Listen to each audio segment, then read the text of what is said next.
nag-iisay si Jesus. Buksan mo ang pintuan ng puso mo. Papasok si Jesus sa puso mo ngayon. Papatawarin ka niya sa lahat ng kasalanan. Papatawarin ka niya, babaguhin niya ang buhay mo. Kung paano ang binago ang buhay ni Manny Pacquiao, babaguhin ng Panginoon ang buhay mo. Come on, run to Jesus.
Sa bawat isa na lumapit sa Panginoon.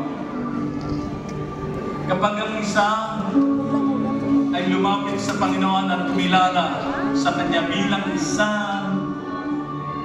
tagapagligtas ng Panginoon, ang lahat ng mga anghel sa kalangitan ay nagagalak. Palakpakan natin ang Panginoon. So all of us, the church members that are here, the brothers and sisters, praise God. Only God knows. Only God knows. And only God can see the mind and the hearts of these people. But we praise God for the many people. Before I ask Brother Senator Evangelist Manny Pacquiao to pray for you again, I would like to lead you. And first, I would like to pray. And then, gusto kong sumunod kayo sa aking panalangin. Naririnig kayo ng Panginoon ngayon.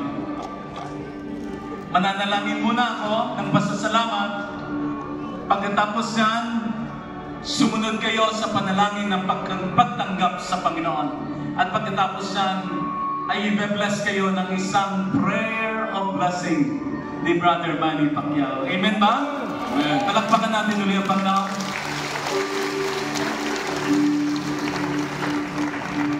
Manalangin tayo. Panginoon, salamat sa buhay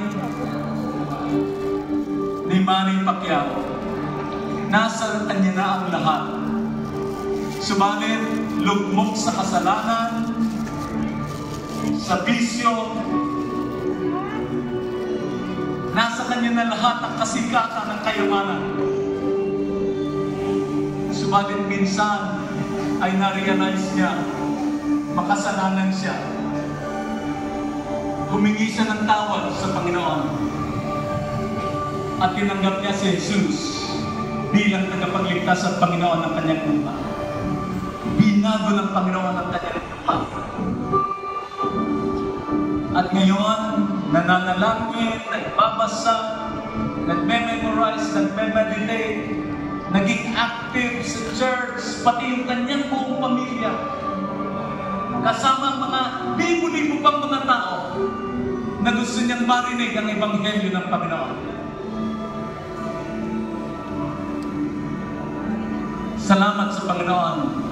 Ito rin ay magaganap, mangyayari sa inyo ngayong gabing ito. Nais ko kayong ipanalangin. Lord, maraming salamat po. Alam ninyo kung bakit lumapit ang mga kabataan, mga bata, lalaki at babae narito, Panginoon. Mula sa siyudad ng Iloilo, Salamat, Panginoon, nangusap ka sa pamamagitan ng aming kaibigan na si Manny Pacquiao. Salamat sa salita ng Diyos na ipinahayag niya. Salamat, Panginoon din, hindi mo kami itatakwil, hindi mo kami itataboy. Ngayon, Panginoon, pakinggan mo ang aming dalangin ng pagtanggap sa iyo. I want you to raise your two hands to the Lord. Isang makasaysayang gabi ang gabing ito. I want you to follow me in this prayer.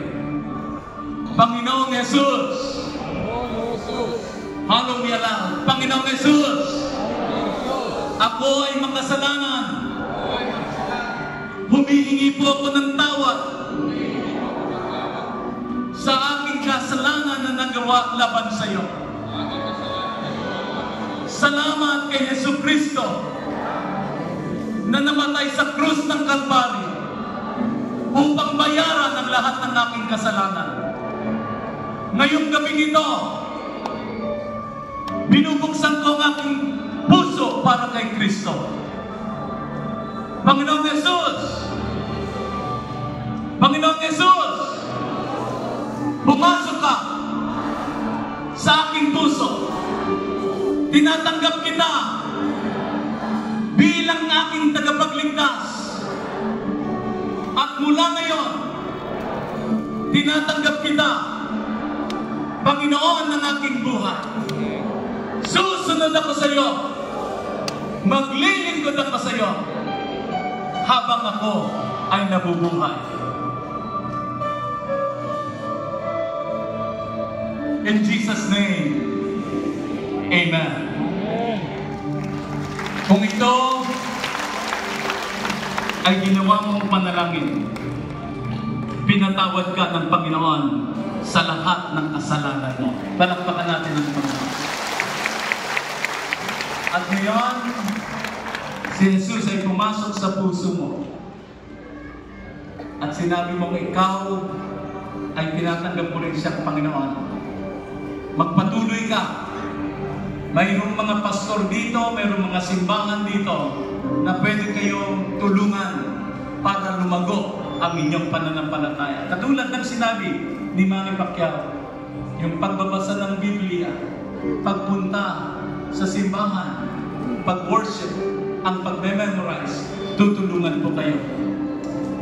Brother Manny, kung meron ka pang gustong blessing na salita or prayer para sa lahat ng mga kapatid, please feel free. Let's pray. Our gracious and loving Father, the Creator of heavens and earth, in Jesus' name, Lord, we thank you so much, Father God, for these blessings, for this opportunity, Lord. Thank you, Lord, that we can ask anything in your name and you will do it, Lord, according to your will. Jesus Christ as their Lord and Savior tonight, Lord. May their prayer, Lord,